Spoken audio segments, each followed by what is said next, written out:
दोस्तों नमस्कार। प्रतियोगिता दर्पण और सिविल सर्विसेज क्रॉनिकल जो है उसमें अति महत्वपूर्ण तथ्य होते हैं, जिनमें से विभिन्न एग्जामों में आए गए जो सवाल है वो पूछे जाते हैं। आज मैं एक सीरीज़ लेकर के आपके सामने हूँ और अगर इस सीरीज़ को आपको लगेगा बहुत अच्छी है तो आगे जारी रखूँगा। चावल के उत्पादन के जो साक्ष्य है सिंधु घाटी की सभ्यता में कहाँ मिले थे? रंगपुर और जो लोथल है वहाँ पे मिले थे। कौन सा हड़प्पाकालीन स्थल था जो त्रिस्तरीय था? तो धोलावीरा है, त्रिस्तरीय था। और आज़ादी के बाद में भारत में सबसे अधिक जो हड़प्पाकालीन जो स्थल है उनकी खोज कहाँ हुई? तो गुजरात के अंदर हुई। चित्राक्षर लिपि को किस नाम से जाना जाता है? तो यह है बैंड्रोफ्रेंडम लिपि कहा जाता है इसको। चित्राक्षर जो लिपि है उसको। हड़प्पा में लिपि और धर्म की जानकारी कहाँ से मिलती है? तो सैंधवकालीन जो मोहरे हैं वहाँ से लिपि और धर्म की जो जानकारी वो मिलती है। और हड़प्पा सभ्यता में शहरीकरण की प्रमुख जो विशेषता थी ना वो थी वहाँ की निकासी प्रणाली। और हड़प्पा के लोगों ने नगरों और घरों के विन्यास के लिए किस पद्धति को अपनाया? तो उत्तर है ग्रिड पद्धति। हड़प्पा में व्यापार की कौन सी प्रणाली प्रचलित थी? तो वस्तु विनिमय जो प्रणाली थी वो थी। सिंधवासी मिठास के लिए किस चीज़ का इस्तेमाल करते थे? तो शहद। खेत की जुताई के लिए किसका उपयोग किया जाता था? हल का उपयोग किया जाता था। कपास को यूनानी भाषा में सिंडोन कहा जाता था। कपास की उपज की पहली जानकारी कहाँ से मिलती है? हड़प्पा से मिलती है। स्वास्तिक किसकी देन है? हड़प्पा सभ्यता की है। हड़प्पावासी किसे अपना पवित्र पक्षी मानते थे? तो फाख्ता। किस खेल का प्रचलन हड़प्पा के समय से था? तो शतरंज।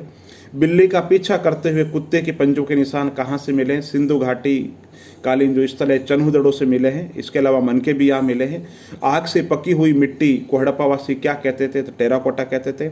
हड़प्पावासियों का जो समाज था वो कैसा समाज था? मात्र सत्तात्मक समाज था। और हड़प्पावासियों की जो सामाजिक व्यवस्था थी उसका जो आधार स्तंभ था वो था परिवार। अशोक की शिलालेखों को कौन सी भाषा के अंदर है? तो प्राकृत भाषा के में है। मेगस्थनी जो पुस्तक है वो इंडिका ने लिखी थी। मौर्य काल में शिक्षा का जो प्रमुख केंद्र था वो था तक्षशिला। अर्थशास्त्र चंद्रगुप्त मौर्य के समकालीन चाणक्य ने लिखी अर्थशास्त्र। अशोक का उत्तराधिकारी था कुणाल। मौर्यकालीन जो साम्राज्य था उसमें प्रचलित मुद्रा थी पण। तो दोस्तों आपको बता दूं मौर्य काल के अंदर नौकरशाही बहुत ही मजबूत केंद्रीकृत नौकरशाही थी और 48,000 उस समय ब्यूरोक्रेट्स को नौकरशाह को मिलते थे। प्राचीन भारत का कौन सा शासक था जिसने अपने अंतिम दिनों में जैन धर्म अपना लिया? तो चंद्रगुप्त मौर्य। कलिंग का युद्ध 261 ईस्वी पूर्व हुआ था। और किस सम्राट का नाम देवानाम प्रियदर्शी था? तो अशोक। बिंदुसार ने विद्रोहियों को कुचलने के लिए अशोक को कहाँ भेजा था? तो तक्षशिला भेजा था। और नंद वंश का जो अंतिम सम्राट वो धनानंद था और ये सिकंदर का जो समकालीन था। प्राचीन भारत में पहला विदेशी आक्रमण किसके द्वारा किया गया? ईरानियों के द्वारा किया गया था। और नंद वंश का जो संस्थापक था वो महापदम नंद था। उज्जैन का प्राचीन नाम अवंतिका था। और पाली ग्रंथों में गांव के मुखिया को भोजक कहा जाता था।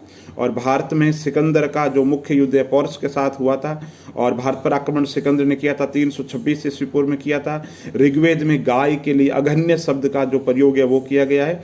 और सिंधवासी मिठास के लिए जो शहद जो शब्द है उसका प्रयोग करते थे। वारली जो चित्रकला है वो महाराष्ट्र से संबंधित है।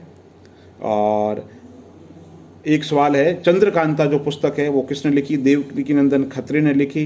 टीन और जो लीड है वो उसको किसका मिश्र धातु है? सोल्जर का मिश्र धातु है। जीव के प्रति रस संवेदी होती है रिसेप्टर, उनको क्या कहा जाता है? रस संवेदी होते हैं जो है ना। और कॉपर और जिंक का जो मिश्रण है वो कांसा कहलाता है। पूना समझौता 1932 के अंदर डॉक्टर भीमराव अंबेडकर और गांधी जी के बीच में हुआ। और कामाख्या जो मंदिर है वो असम के अंदर है। और तानसेन की जो संगीत शैली थी वो हिंदुस्तान की क्लासिकल म्यूजिक कहलाती है।